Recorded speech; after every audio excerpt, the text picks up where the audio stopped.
Hello, everyone. Welcome back to the Dakota Fundraising News Podcast. It is Wednesday, May 14th. I'm going to run this solo today. My name's Conch. I'm the director of our data team here at Dakota. Colleague Pat Ty, he is currently in San Fran for a conference. But you'll see both of us next Monday, May 19th at Chelsea Piers in New York City for our Dakota Allocator Conference. We've been talking about it a ton on the podcast here. So super excited to see some of you in person next week in New York.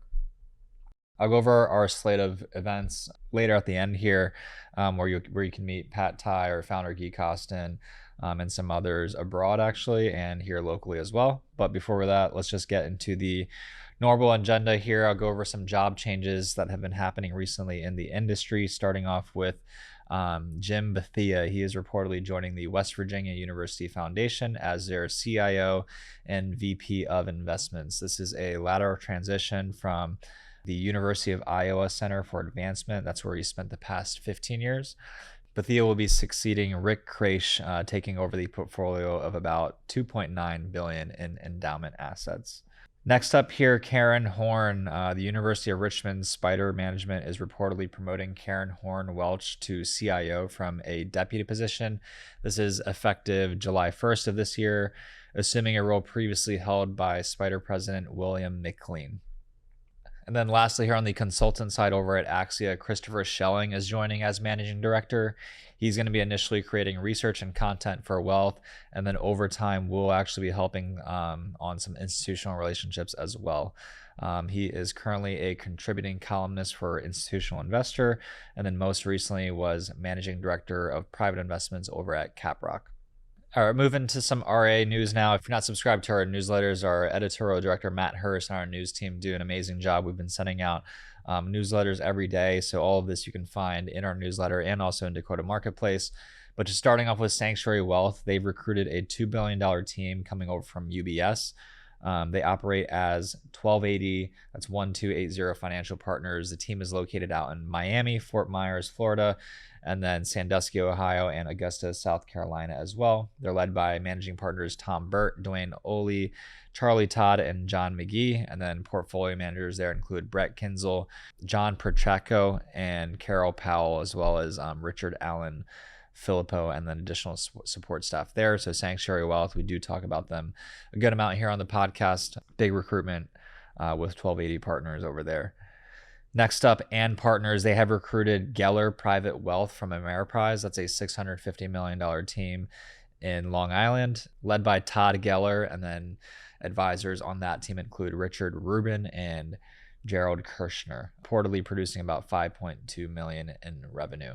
So big win for and Partners. And then lastly here, as far as new RIAs goes, previously over at Ironwood Wealth Management, Sean Rogers, he has launched WLTH Capital Management, a fee-only RIA catered to high net worth clients based out in Chandler, Arizona. Conditional approval from the SEC was on April 24th. And then Rick Spadaro is actually joining Rogers, who was most recently at Intel Corporation.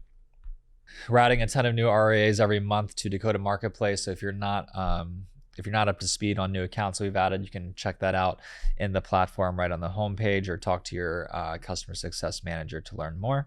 We'll keep going here as far as updates goes. We have a consultant update from San Diego City Employees Retirement System, close to $12 billion in assets. Update on their private markets consultant search. They have approved selecting Callan as the new private markets consultant. They're going to be helping out on the private equity, private debt, and infrastructure portfolios for the plan. Makita was also considered as a candidate for the private markets consultant search. This is coming out of a recent May 8th meeting. Going over to searches now, we did issue this one over email last Friday. If you're not receiving search alerts from us, you can reach out to your customer success manager or do so on our website, dakota.com. This U.S. large cap growth RFP comes out of the $27 billion Louisiana TRS. Deadline for this one is June 2nd of this year. They use Aon as their consultant. As far as requirements goes, the proposing firms must have a minimum of $5 billion in assets in the proposed U.S. large cap growth equity strategy. Proposed firm must have a minimum trackable 3-year performance record in the product. Lastly here, the proposing firm must be prepared to commit to a 5-year contract as well. Just to keep this going here, we do have a private equity commitment pacing plan and then 2 search updates that I'll mention too. But to start off, the private equity plan coming out of the little over $2 billion plan, that's the Dallas Police and Fire Pension System. They leverage Makita as their consultant. For the year, they're looking to allocate $35 million to private equity.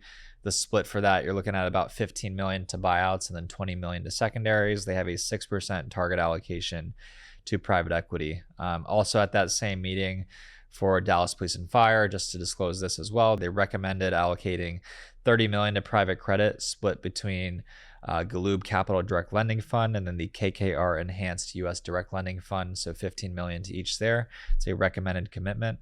And then, as I mentioned, 2 search updates, this one from the Firefighters Retirement System of Louisiana. They have selected Wellington as their second global equities fund manager for a $125 million mandate. Walter Scott and Partners and Schroders were also considered for the search. This search we called out last year in September. NEPC, their consultant, assisted here as well. And then also in Louisiana, another search update, the Louisiana District Attorney's Retirement System. They have unanimously approved hiring PIMCO and Hartford as fixed income managers, with Mariner assisting the pension in the selection process. This is from a February executive session that we just learned about. Nuveen also presented to the board as a finalist for that search. I have 2 other updates from 2 other plans here, and then I'll wrap it up with our slate of events. But just to start off with, East Bay Municipal Utility District Pension Plan, San Francisco-based plan. They use Makita, about $2.4 billion in assets. They have approved a hiring on the high yield portfolio side. So Brigade Capital is going to be managing a $95 million high yield portfolio.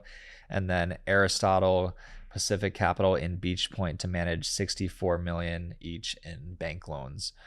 This is coming out of a March meeting, and then we'll keep it in San Francisco for the last update here, but a little bit of a larger plan, the $41 billion San Francisco Employees Retirement System. They leverage Wilshire, Callan, and then Cambridge on the real estate side. This is from a May 14th meeting, so very recent that we've learned about this, of course. A couple of different allocations across, looks like venture, private equity, and private credit here. I'll just list them all.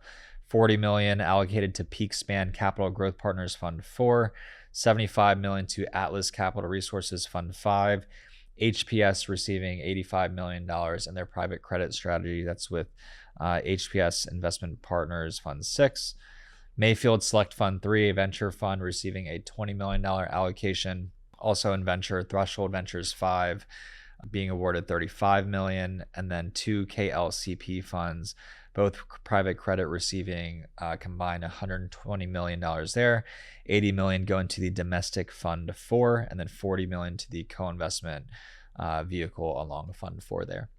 That'll wrap it up for our normal agenda for this podcast, a little bit of an abridged version without my co-host here. But we'll be back on Thursday. I believe Matt Marino, one of our senior customer success managers, who many of you are probably familiar with, should be joining us. But as I mentioned, just to go over where you can find us coming up. As I mentioned, if you're listening to this, you'll probably see us May 19th in New York City at Chelsea Piers for the Allocator Conference. If you miss us there and you're local to Philadelphia, we'll be at the Union League on May 21st.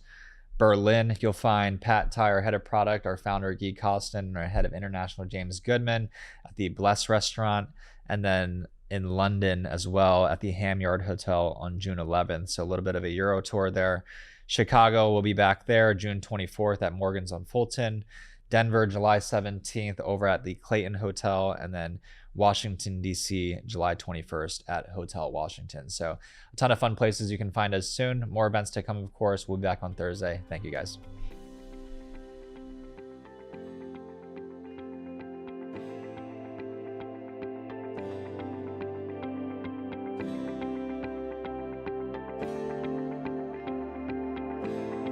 This episode is brought to you by Dakota Marketplace. Are you tired of constantly jumping between multiple databases and channels to find the right investment opportunities? Introducing Dakota Marketplace, the comprehensive institutional and intermediary database built by fundraisers for fundraisers. With Dakota Marketplace, you'll have access to all channels and asset classes in one place, saving you time and streamlining your fundraising process. Say goodbye to the frustration of searching through multiple databases, websites, Form ADVs, and say hello to a seamless and efficient fundraising experience. Sign up now and see the the difference Dakota Marketplace can make for you. Visit dakota.com/Dakota-Marketplace today.